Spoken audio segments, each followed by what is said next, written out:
इस वक्त एक बड़ी खबर आ रही है। पूर्व army chief general Manoj Naravane की किताब मामले में एफआईआर दर्ज की गई है। नरवणे की किताब लीक होने पर दिल्ली में यह केस दर्ज हुआ है। दिल्ली पुलिस स्पेशल सेल ने यह केस दर्ज किया है। बिना मंजूरी किताब की पीडीएफ लीक होने का शक है और किताब की प्री प्रिंट कॉपी ऑनलाइन है। राहुल गांधी ने लोकसभा में किताब का जिक्र किया था।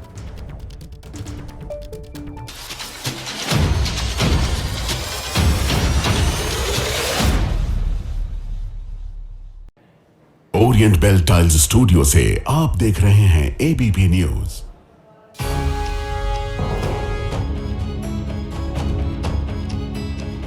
नमस्कार, मैं हूं प्रतिमा मिश्रा। आज दिन की बड़ी खबरों के साथ आइए शुरू करते हैं भारत की बात। शुरुआत उन खबरों से जिन पर विस्तार से करेंगे चर्चा। लोकसभा से लेकर यूपी विधानसभा तक 27 के चुनावी रण की राजनीति गर्म है। विपक्ष कैसे दिल्ली से यूपी की चुनावी बाजी को साधने की कोशिश में जुटा है, आज इसका विश्लेषण करेंगे। असम के सीएम हिमंता बिस्वा शर्मा के एक वीडियो पर सियासी घमासान छिड़ा हुआ है। विपक्ष क्यों सीएम के वीडियो की तुलना आतंकी ट्रेनिंग कैंप से कर रहा है, हम आपको दिखाएंगे। यूपी के कानपुर में लैम्बोर्गिनी सवार रईसजादे ने 3 लोगों को टक्कर मारी। पुलिस कार्रवाई करने के बजाय आरोपी अमीरजादे के सामने सरेंडर करती दिखी। यह खबर भी आपके लिए होगी। और हर दिन की तरह रात 8:30 बजे आप मेरे साथ देखेंगे स्पेशल रिपोर्ट योगी वर्सेस ओवैसी ब्रदर्स। तो आइए शुरुआत करते हैं और आज सबसे पहले बात दिल्ली से लखनऊ तक बन रहे 27 के चुनावी चक्रव्यूह की करेंगे। ये चक्रव्यूह विपक्ष की एकजुटता का है, जो लोकसभा से लेकर यूपी विधानसभा तक बीजेपी को घेरने के लिए तैयार किया गया है। इसका टारगेट 2027 का यूपी विधानसभा चुनाव है। इसके संकेत आज 2 तस्वीरों से मिले हैं। एक तस्वीर यूपी विधानसभा की है, जहां सोमवार को बजट सत्र की शुरुआत हुई। 11 फरवरी को योगी सरकार अपने दूसरे कार्यकाल का आखिरी बजट पेश करेगी। चुनाव को देखते हुए योगी सरकार का बजट लोक लुभावन हो सकता है। हालांकि 27 की बाजी में बीजेपी को कड़ी टक्कर देने के लिए विपक्ष भी तैयार खड़ा है। बजट सत्र के पहले ही दिन विपक्ष ने आक्रामक तेवर दिखाए। समाजवादी पार्टी और कांग्रेस विधायक एकजुट होकर देवी अहिल्याबाई होलकर के अपमान को मुद्दा बनाते दिखे। विपक्षी विधायकों ने विधानसभा परिसर में बैनर पोस्टर लेकर योगी सरकार के खिलाफ प्रदर्शन किया। वहीं इस चक्रव्यूह की दूसरी तस्वीर लोकसभा में बनती नजर आ रही है, जहां लोकसभा स्पीकर के खिलाफ अविश्वास प्रस्ताव लाने पर समाजवादी पार्टी और कांग्रेस एकजुट दिखी। विपक्षी दलों का आरोप है कि उन्हें सदन में अपनी बात रखने का मौका नहीं दिया जा रहा। ऐसे में कांग्रेस की अगुवाई में विपक्षी दल स्पीकर ओम बिरला के खिलाफ अविश्वास प्रस्ताव लाने पर विचार कर रहा है। कांग्रेस, समाजवादी पार्टी समेत इंडिया गठबंधन की दूसरी पार्टियां प्रस्ताव पर सहमत नजर आ रही हैं। हालांकि इसमें समाजवादी पार्टी और कांग्रेस की एकजुटता 27 के लिहाज से अहम हो जाती है। पहले देवी अहिल्याबाई होलकर के मुद्दे पर समाजवादी पार्टी और कांग्रेस की एकजुटता का विश्लेषण आपके लिए करेंगे, क्योंकि देवी अहिल्याबाई का अपमान 27 की चुनावी लड़ाई के लिहाज से बड़ा मुद्दा बनता नजर आ रहा है। इस मुद्दे पर दिल्ली में लोकसभा से लेकर लखनऊ में यूपी विधानसभा तक जबरदस्त सियासी टकराव देखने को मिल रहा है।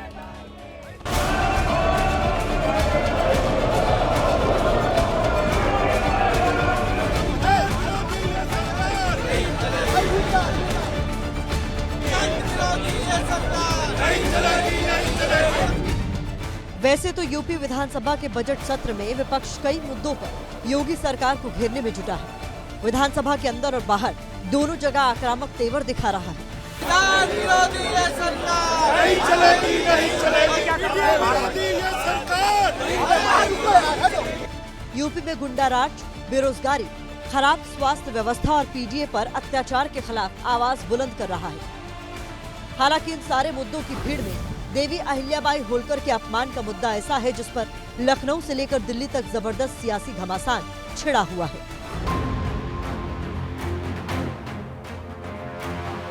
यूपी में तो समाजवादी पार्टी और कांग्रेस के तेवर से लगता है कि वो अहिल्याबाई के अपमान को बीजेपी के खिलाफ बड़ा चुनावी मुद्दा बनाने के मूड में है,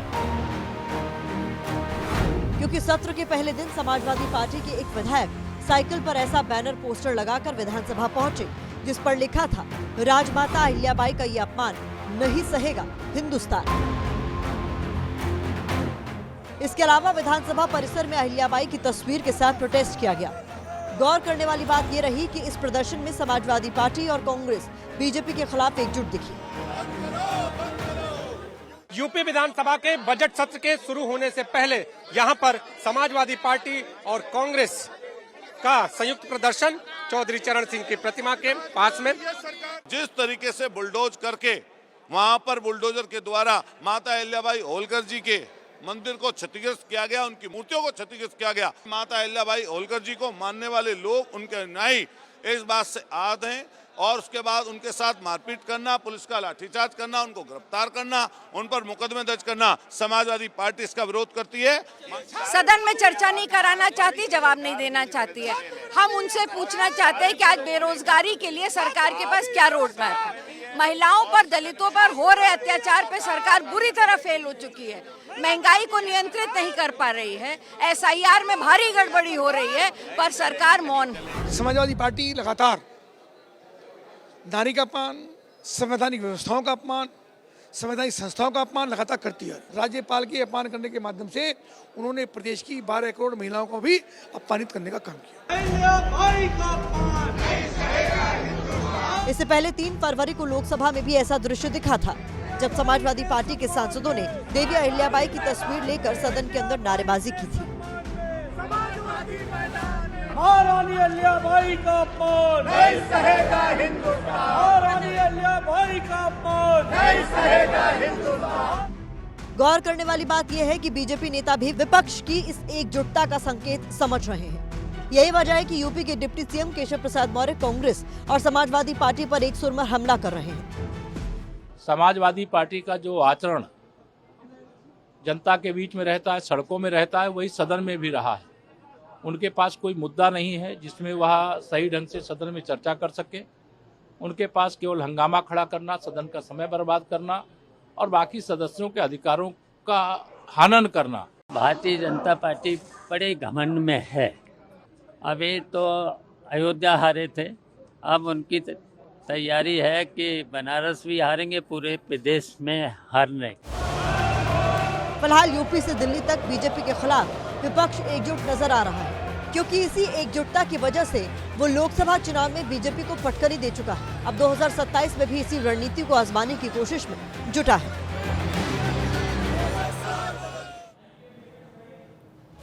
अब सवाल यह है कि यूपी से दिल्ली तक मणिकर्णिका घाट और देवी अहिल्याबाई के मुद्दे पर विपक्षी एकजुटता के मायने क्या है। दरअसल देवी अहिल्याबाई के अपमान वाले एक मुद्दे से विपक्ष को सीएम योगी और पीएम मोदी दोनों को घेरने का मौका मिल रहा है, क्योंकि यूपी में योगी सरकार है और वाराणसी पीएम मोदी का संसदीय क्षेत्र है, जहां मणिकर्णिका घाट पर विपक्ष प्रतिमा को तोड़ने का आरोप लगा रहा है। दूसरा, देवी अहिल्याबाई का मुद्दा ऐसा है जिस पर समाजवादी पार्टी और कांग्रेस आपसी एकजुटता दिखा सकती है, क्योंकि इस पर दोनों पार्टियों के आपसी सियासी हितों का टकराव नहीं है। तीसरा ये कि देवी अहिल्याबाई का ही मुद्दा ऐसा है जो बीजेपी के खिलाफ जाति की लड़ाई के साथ धर्म की लड़ाई को भी साधने का हथियार बन सकता है। यही वजह है कि विपक्ष इस पर यूपी से दिल्ली तक एक साथ दम दिखा रहा है। यही नहीं, समाजवादी पार्टी के अध्यक्ष अखिलेश यादव दिल्ली से सीएम योगी पर हमला कर यूपी को संदेश देते हैं। दूसरी ओर सीएम योगी आदित्यनाथ विधानसभा में विपक्ष के रवैये को टारगेट कर अखिलेश की रणनीति को निशाना बनाते हैं। दिल्ली के बगल का बहुत बड़ा माफिया, सुना है कि स्क्रैप माफिया थे, वो बांदा जेल से भाग गया। बांदा जेल से प्रधानमंत्री कहां से आते हैं? यूपी से। और बांदा कहां है? यूपी में। उनके सबसे प्रिय मुख्यमंत्री वहां हैं, जो न कभी नमस्ते करते हैं न कभी आदाब करते हैं। वहां पर जेल से बड़ा माफिया भाग गया। अब बताइए, अराजकता का कोई दूसरा उदाहरण होगा पूरे देश में जहां पर विधायक मंत्री का अपहरण कर ले? विधानमंडल लोकतंत्र का एक महत्वपूर्ण आधार स्तंभ है।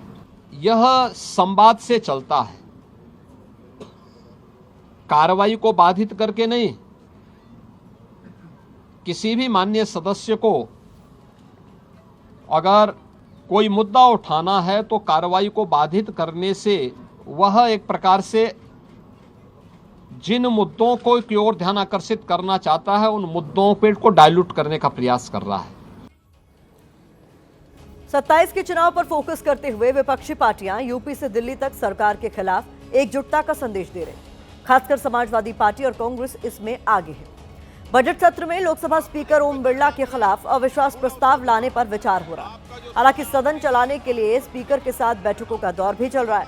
लगता यह भी है कि विपक्ष अविश्वास प्रस्ताव पर किसी जल्दबाजी में नहीं है। ऐसे में अविश्वास प्रस्ताव लाने की रणनीति भी विपक्ष का सियासी दांव ही लगती है। दरअसल अविश्वास प्रस्ताव के बहाने विपक्ष अपनी एकजुटता का प्रदर्शन करना चाहता है।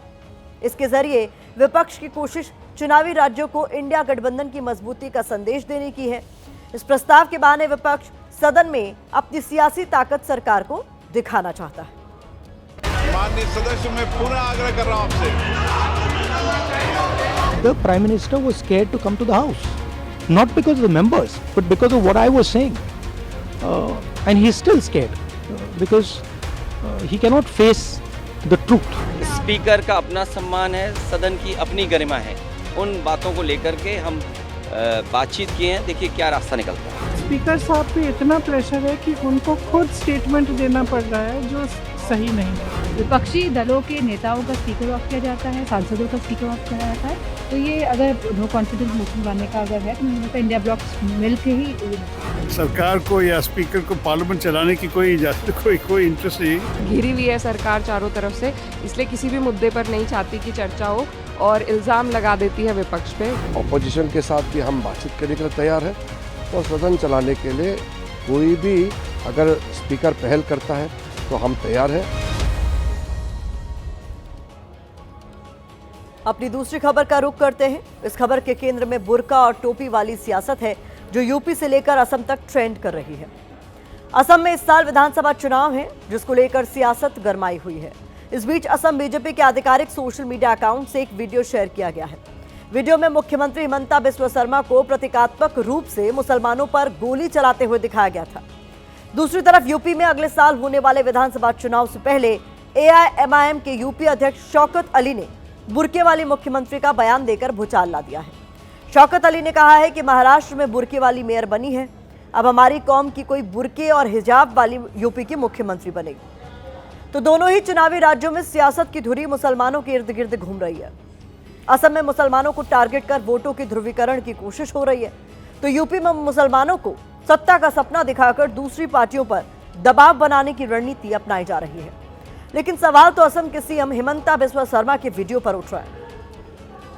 आखिरकार संवैधानिक पद पर बैठा एक मुख्यमंत्री ऐसी हरकत कैसे कर सकता है? एक राज्य का मुख्यमंत्री मुसलमानों के प्रति इतनी नफरत कैसे दिखा सकता है? क्या सीएम हिमंता बिस्वा शर्मा की नजर में सब धर्म या समुदाय एक बराबर नहीं है?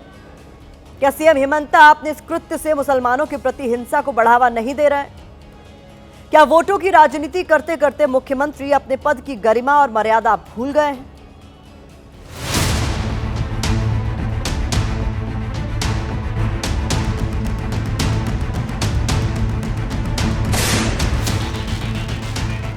असम बीजेपी के आधिकारिक सोशल मीडिया अकाउंट से 17 सेकंड का एक वीडियो शेयर हुआ और बवाल मच गया।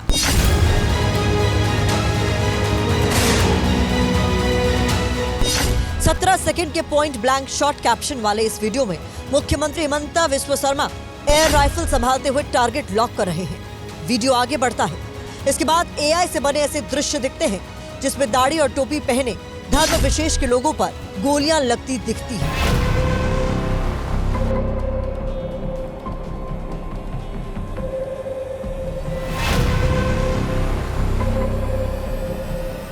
जिसके बाद असमिया भाषा में कुछ शब्द लिखे हुए दिखते हैं जिसका हिंदी में मतलब है तुम पाकिस्तान क्यों नहीं चले गए, और बांग्लादेशियों के लिए कोई माफी नहीं है। और मोदी गए हुए हैं मलेशिया, वहां का prime minister Anwar Ibrahim plane से उतरते अनवर इब्राहिम से गले मिल रहे, और यहाँ पर उनका चीफ मिनिस्टर एक वीडियो बना के गोली चला रहा। हम इसके खिलाफ कानूनी कार्रवाई करेंगे। ये नफरत नहीं है तो क्या है बताओ आप? मजाक किया जा रहा है आसाम से मुसलमानों से। विपक्ष हिमंता बिस्वा शर्मा के इस वीडियो को सांप्रदायिक बता रहा है।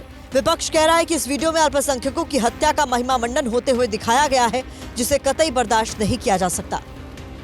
बहुत ही शर्मनाक है, बहुत ही घटिया है और सीधे सीधे नरसंहार के लिए उकसाने वाला वीडियो भाजपा असम ने अपने ऑफिशियल ट्विटर हैंडल से पोस्ट किया और बाद में उसे डिलीट किया। मुझे हैरत है कि भाजपा का शीर्ष नेतृत्व कहां सोया हुआ है, चुप क्यों है, अब तक अपने इस दुलारे मुख्यमंत्री के खिलाफ कार्रवाई क्यों नहीं की।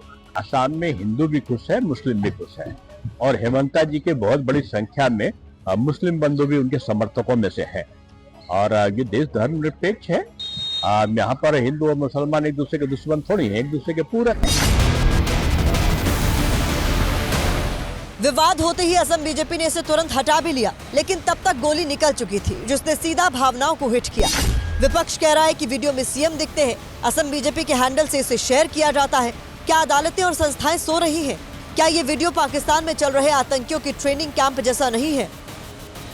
भारत की सरहद के पार जो आतंकी कैंप है उनसे भी अक्सर इसी तरह की वीडियो जारी होते हैं। तो मुझे तो लगा कि ये एक आतंकवादी सोच वाला, आतंकवादियों को प्रेरित करने वाला और लोगों को आतंकवाद की तरफ ढकेलने वाला वीडियो है। असम में इसी साल विधानसभा के चुनाव हैं, इसीलिए मुख्यमंत्री बार बार मुसलमानों, खासकर मियां मुसलमानों का मुद्दा उठा रहे हैं। 27 जनवरी को हेमंता ने कहा कि मतदाता सूची संशोधन के दौरान 4 से 5 लाख मियां वोटरों के नाम हटाए जाएंगे।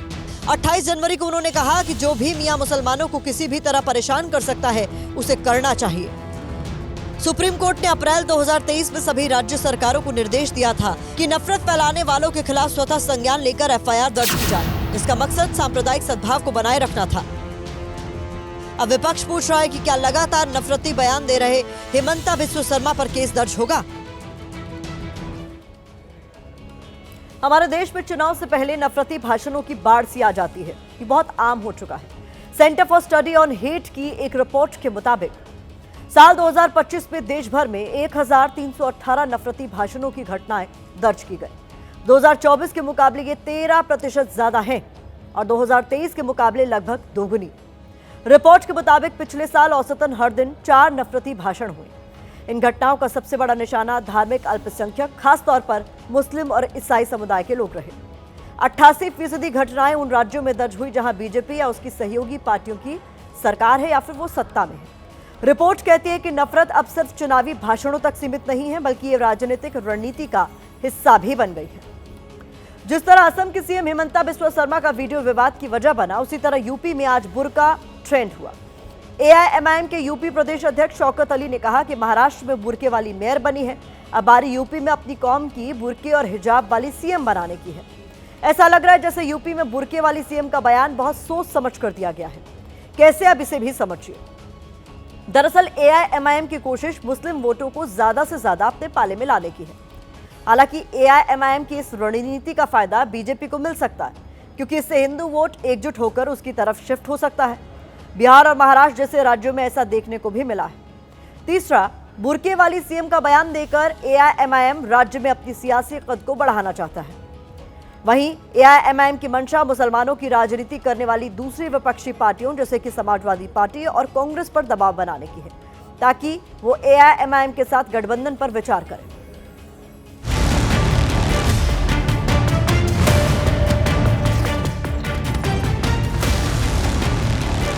इंशाअल्लाह आज नहीं तो कल हमारे कौम की भी एक बेटी जो हिजाब और नकाब में होगी और उत्तर प्रदेश की मुख्यमंत्री बनेगी। उत्तर प्रदेश के अंदर वही मुख्यमंत्री बनेगा जो सनातन को मानता है। ये तो एक विभाजनकारी नीति है, एक समझौता है।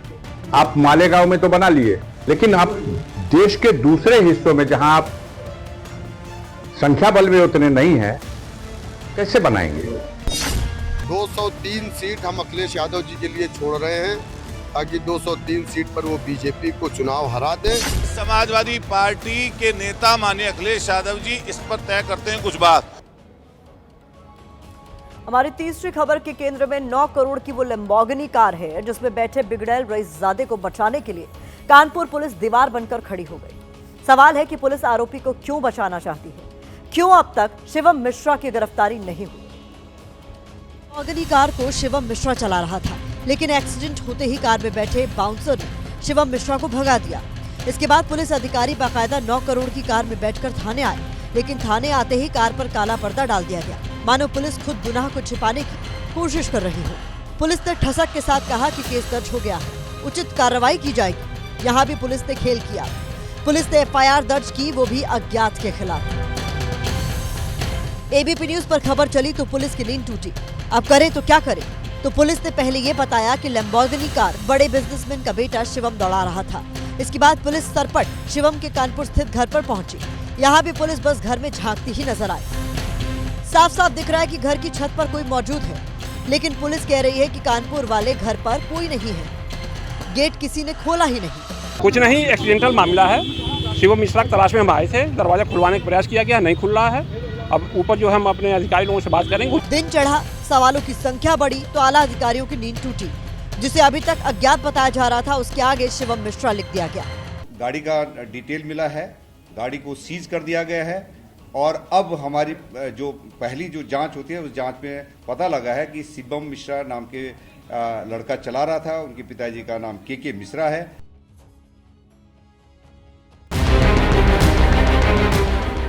9 करोड़ की इस लैम्बोर्गिनी कार ने जिस वक्त बाइक को टक्कर मारी, उस वक्त इस कार में कई बाउंसर भी सवार थे। उन्हीं बाउंसरों ने शिवम को भगाया था। सुनिए पीड़ितों ने क्या बताया। उन्होंने आके पहले एक ऑटो में हल्की गाड़ी छुआई, फिर उसके इनकी बुलेट पे उसने गाड़ी चढ़ा दिया पूरी। और ये लोग जो इनके बाउंसर है, ये हम लोगों से लड़ने लगे तो वहाँ हम लोग से इनकी भैंसा वैसी हो गई। वो लोग कहते नहीं, उनके साहब का अटैक पड़ा था। कोई सज्जन थे जो गाड़ी भिड़ी है तो उतारे गए हैं, तो उनके मुँह से हमें लग रहा है कि एक्सीडेंट में स्टीयरिंग उनके मुँह में लगी है। कानपुर पुलिस सवालों के घेरे में है। सवाल है कि क्या पुलिस दबाव में काम कर रही है? क्या पुलिस आरोपी को बचा रही है? विपक्ष ने भी आज यही सवाल पूछे हैं। काले रंग की इस लैम्बोर्गिनी कार का नंबर DL11CF 4018 है। इसी का स्टीयरिंग शिवम मिश्रा के हाथ में था। शिवम मिश्रा बंशीधर श्रीराम फर्म के नाम से तंबाकू कारोबारी के मिश्रा का बेटा है। के मिश्रा के घर पर 2024 में रेड पड़ी थी, जहां हर गाड़ी पर एक जैसा नंबर दिखा था। यानी बाप बेटे को एक ही नंबर की महंगी गाड़ियां रखने का शौक है। कानपुर की घटना बहुत दुखद है, जिसमें जाने गई हैं और जो गाड़ी चलाने वाले कार्रवाई हो, कानूनी कार्रवाई हो और सरकार पक्षपात न करे। अपने लोग होंगे तो बुलडोजर नहीं चलेगा, अपने लोग होंगे तो FIR दर्ज नहीं होगी, अपने लोग होंगे तो जेल में सुविधा मिलेगी।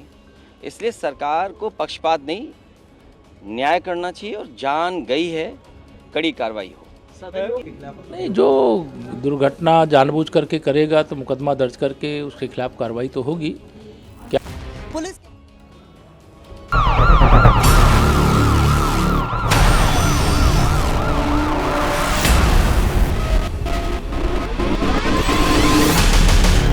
बंटे थे तो कटे थे, बटेंगे नहीं तो कटेंगे नहीं, एक रहेंगे तो सेफ भी रहेंगे। मिस्टर योगी तैयार हो जाओ, यूपी भी आ रहा हो।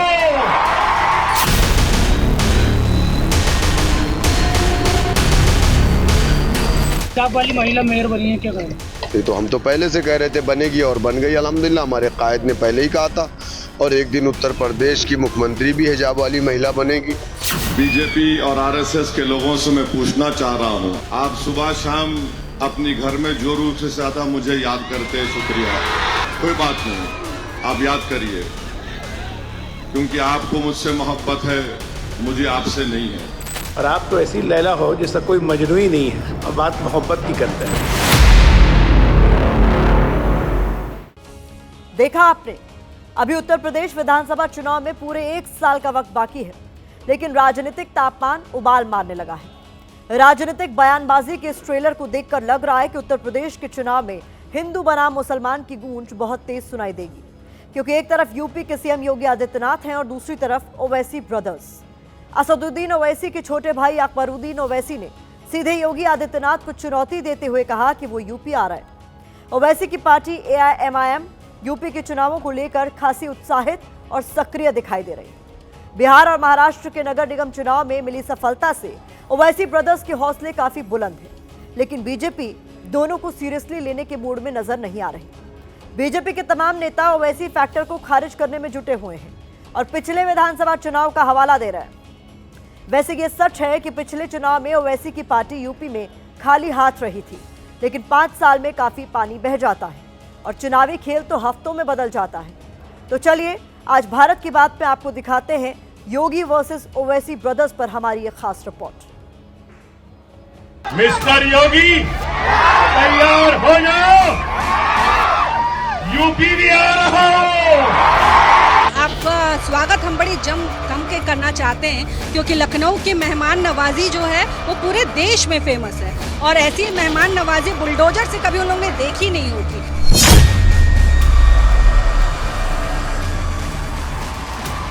चलेंगे यूपी, चलेंगे, चलो अब इसके बाद में यूपी चलते हैं और यूपी में अपनी ताकत अपने झंडे को गाड़ते हैं और सब झंडे को वहां भी लहराएंगे इंशाअल्लाह ताला। झंडा गाड़ देंगे यूपी में आके। हाँ तो झंडा गाड़ेंगे ना, वो कहाँ गाड़ेंगे वो तो देखना है कि हम गाड़ेंगे कि वो गाड़ेंगे, और कहाँ कहाँ झंडा गाड़ेंगे ये तो उसके बाद पता चलेगा। पहला स्वागत तो उनका बुलडोजर बाबा करने ही जा रहे हैं, जिसके लिए तेल एकदम फुल टंकी भरा हुआ है। बस उनके आने की देर है, वो बॉर्डर पर आए, हम सब स्वागत करने के लिए चलेंगे।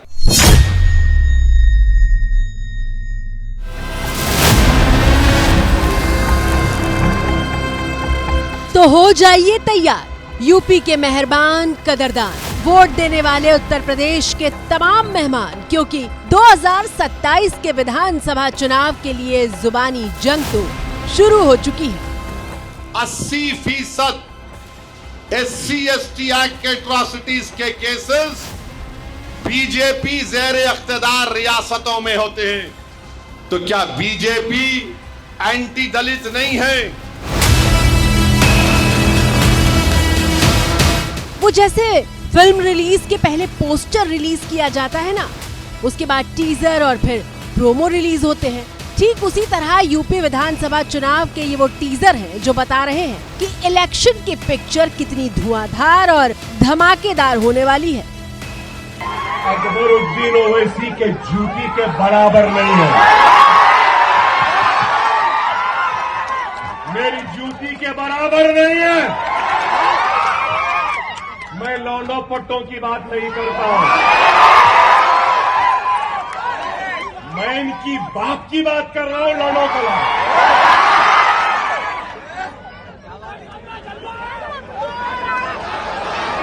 अरे हवा का झोंका है, आया है चले जाएगा, छोड़ो। याद रखना, सनातन कमजोर होगा तो देश कमजोर होगा, देश कमजोर होगा तो सनातन के सामने अस्तित्व का संकट खड़ा होगा।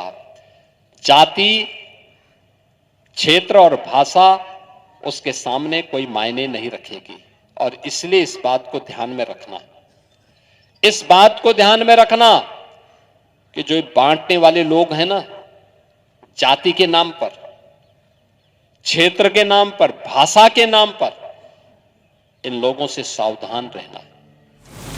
असदुद्दीन ओवैसी के छोटे भाई अकबरुद्दीन ओवैसी, जिन्हें हिंदुस्तान 15 मिनट वाले चैलेंज के लिए जानता है।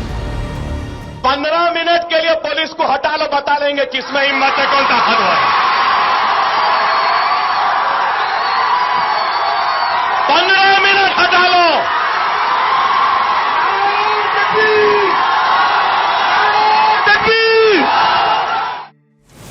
वही अकबरुद्दीन ओवैसी जिनके तीखे और भड़काऊ भाषणों पर जनता पूरे दम से ताली पीटती है, वो सीधे यूपी के मुख्यमंत्री योगी आदित्यनाथ को चुनौती दे रहे हैं। मिस्टर योगी, तैयार हो जाओ, यूपी भी आ रहा हूं।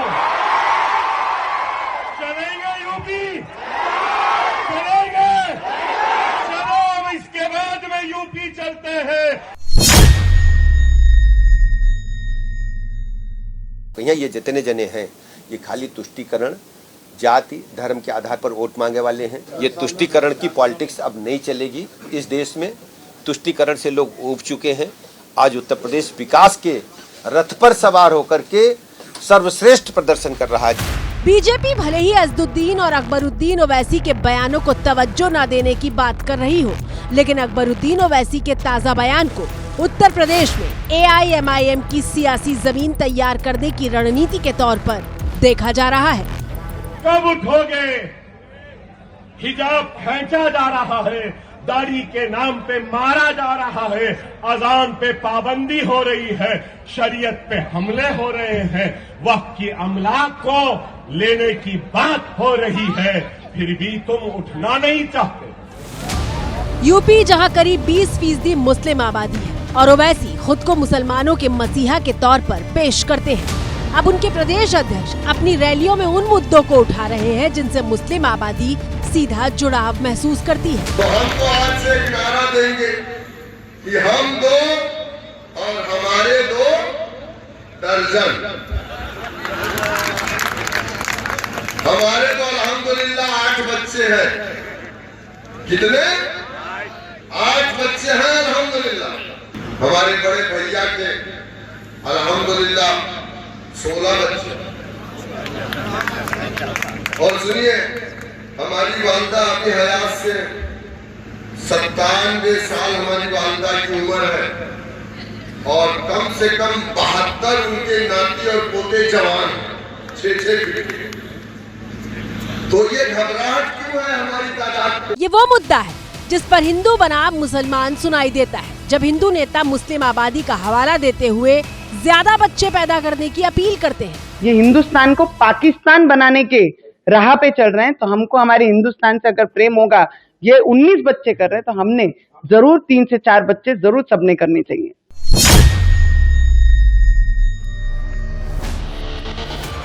समझ रहे हैं ना आप? ओवैसी ब्रदर्स बयानों की बैटिंग इस तरीके से कर रहे हैं जिससे मुसलमानों को एकजुट करें और समाजवादी पार्टी के वोट बैंक को अपने पाले में ला सके। एक दिन उत्तर प्रदेश की मुख्यमंत्री भी हिजाब वाली महिला बनेगी। जब 11% वाली, तो हम तो 20% है उत्तर प्रदेश में। इंशाअल्लाह आज नहीं तो कल हमारे कौम की भी एक बेटी जो हिजाब और नकाब में होगी और उत्तर प्रदेश की मुख्यमंत्री बनेगी। ऐसा लगता है कि ओवैसी की पार्टी को हिजाब का नारा काफी सूट करता है। महाराष्ट्र के नगर निगम के चुनाव में बुरखे वाले को लेकर काफी शोर मच गया था। मुंबई के चुनाव में भी बुरखे वाली मेयर का नारा दिया गया था। महाराष्ट्र में मिली सफलता को लेकर ओवैसी काफी खुश है। यही वजह है कि महाराष्ट्र नगर निगम चुनावों में AIMIM के प्रदर्शन के बाद उत्तर प्रदेश में अखिलेश की समाजवादी पार्टी को सावधान रहने की जरूरत है। मुंबई के मुस्लिम बहुल इलाकों में जहां समाजवादी पार्टी का दबदबा था, उसे AIMIM ने ध्वस्त कर दिया। पार्टी ने महाराष्ट्र की 29 नगर निगमों और नगर पालिकाओं में 126 सीटें जीतकर मजबूत मौजूदगी दर्ज की, जबकि समाजवादी पार्टी 8 सीटों पर सिमट गई थी। और इन नतीजों से AIMIM के हौसले ऐसे बुलंद हैं कि वो बीजेपी को यूपी से उखाड़ फेंकने जैसे बड़े बड़े दावे कर रहे हैं। ये समाजवादी का गठबंधन बीजेपी को समाजवादी नहीं रोक पाएगी। इस प्रदेश में अगर बीजेपी को कोई रोक सकता है तो दलित और मुसलमानों का एक मजबूत गठबंधन, जो कि 20-20-40 होगा, हम बीजेपी को उखाड़ देंगे उत्तर प्रदेश से इंशाल्लाह। हालांकि बीजेपी कह रही है कि ओवैसी और उनकी पार्टी उत्तर प्रदेश को नहीं जानते, बेहतर है कि वो हैदराबाद में ही रहें। नहीं, ओवैसी जी मेरे हिसाब से यूपी को जानते नहीं हैं। वो अगर हैदराबाद में रहें, उसके आसपास रहें तो ही उनके लिए उचित है। यूपी योगी जी का उत्तर प्रदेश में भारतीय जनता पार्टी कमल के फूल के खिलाने के मूड में है 27 में प्रचंड बहुमत से। उसमें न तो ओवैसी जी कोई डेंट ला पाएंगे, न तो उनका कोई झंडे गड़ पाएंगे। वैसे ओवैसी ब्रदर्स सिर्फ हवा में बयानबाजी नहीं कर रहे, जमीन पर भी काफी तैयारी हो रही है। मिसाल के लिए तस्वीरें देखिए।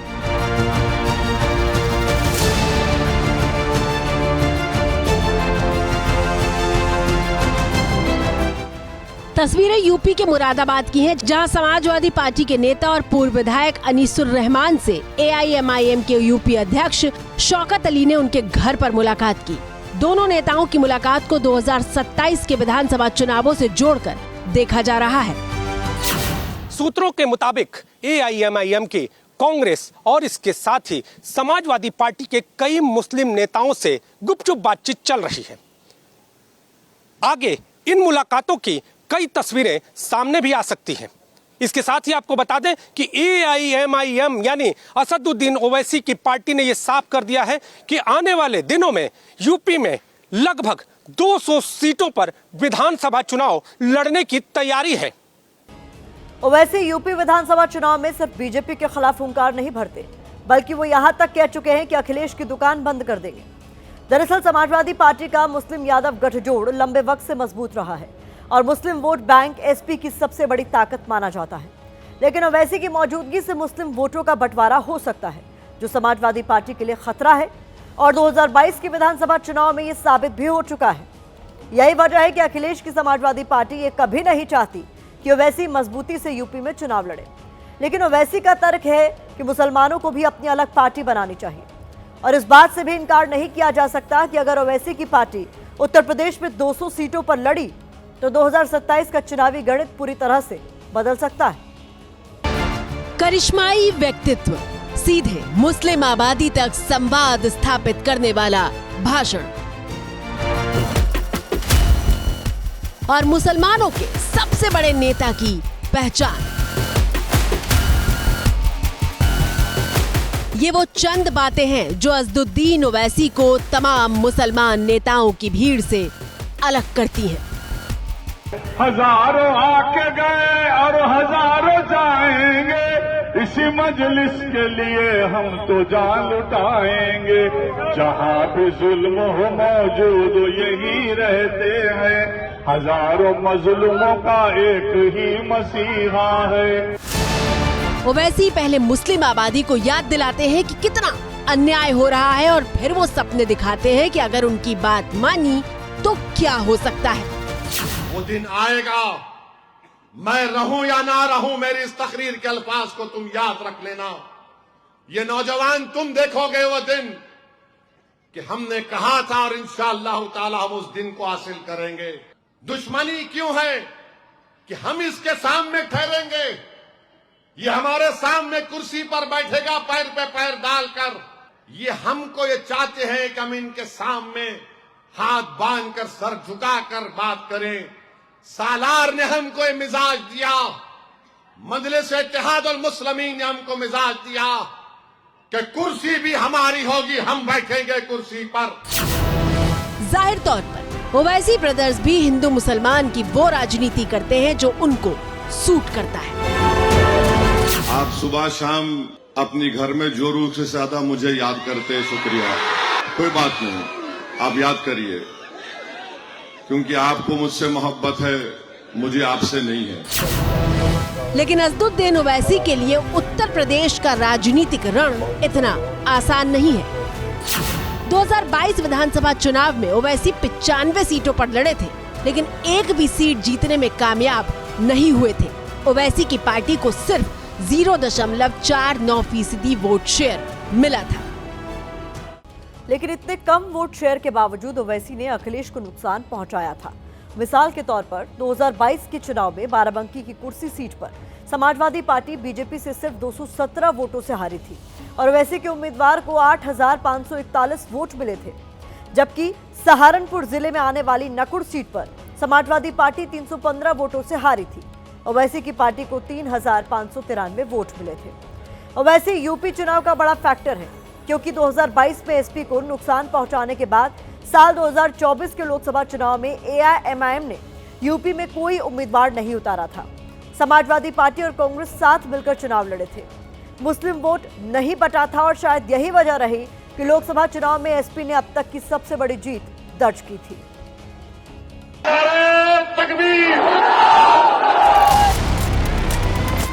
अब सवाल यह है कि इस बार ओवैसी यूपी के चुनाव में ऐसा क्या कमाल दिखाएंगे। तो खबर यह है कि ओवैसी ने यूपी में बहन जी की बीएसपी से हाथ मिलाने की पेशकश की है। अगर उत्तर प्रदेश में ओवैसी और मायावती की पार्टियों में गठबंधन हुआ तो अखिलेश यादव की सत्ता में वापसी के सपने को झटका लग सकता है। देश के सबसे बड़े सूबे में इसे ओवैसी के बड़े दांव के तौर पर देखा जा रहा है। अगर बहन जी ने ओवैसी की पार्टी का न्योता कबूल किया तो खेल बदल सकता है, क्योंकि दलित और मुस्लिम वोट बैंक मिलकर सीधे सीधे अखिलेश यादव के पीडीए वाले फॉर्मूले पर चोट कर सकते हैं। यूपी में दलित आबादी करीब 20 से 22% है। हालांकि मायावती की पार्टी को 2022 विधानसभा चुनाव में 13% ही वोट मिले थे, यानी कि बीएसपी को उत्तर प्रदेश के सभी दलितों के वोट नहीं मिले थे। मायावती जाटव जाति से आती हैं और माना जाता है कि उत्तर प्रदेश के गैर जाटव दलित वोट बीजेपी और समाजवादी पार्टी में बट गए हैं। दलित वोट बैंक के बाद यूपी के मुस्लिम वोट का अंक गणित भी समझ लेते हैं। उत्तर प्रदेश में मुस्लिम आबादी 19% से ज्यादा है। 2022 के विधानसभा चुनाव में यूपी के 79% वोट अखिलेश यादव को मिले थे। जबकि ओवैसी की पार्टी को कुल वोट मिले सिर्फ 0.49%। मतलब कि ओवैसी यूपी के जिस रण में उतर चुके हैं वो इतना आसान नहीं दिखता, क्योंकि मायावती ने गठबंधन के न्योते पर जवाब नहीं दिया है और ओवैसी अपनी पिच पर आगे बढ़ रहे हैं। इसके साथ ही अगर बात करें तो यूपी से लेकर असम तक बीजेपी से हेड ऑन ले रहे हैं। ये 2 रुपए का कॉइन है, ये 2 रुपए का कॉइन है। हेमंत बिस्व शर्मा तेरे को चंदा दे तो ले ले में से 2 रुपये। यूपी में चुनाव तो 2027 में है, लेकिन इसी साल सिर्फ 2 महीने बाद ही असम में विधानसभा चुनाव होने हैं और ओवैसी योगी के साथ साथ असम के सीएम हेमंता के खिलाफ भी मोर्चा खोले हुए हैं।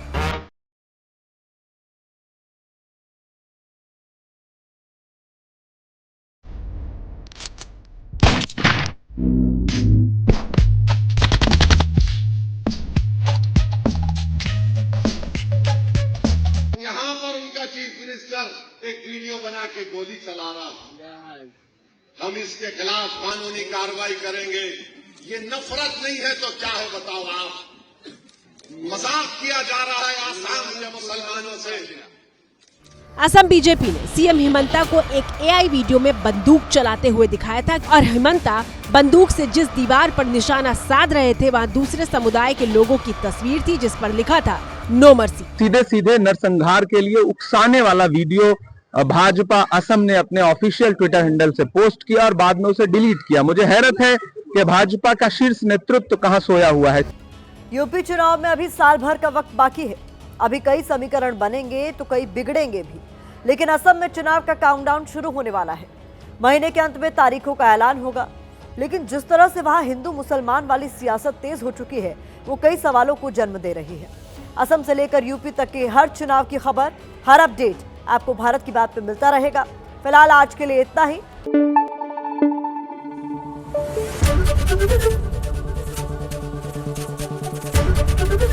एबीपी न्यूज आपको रखे आगे।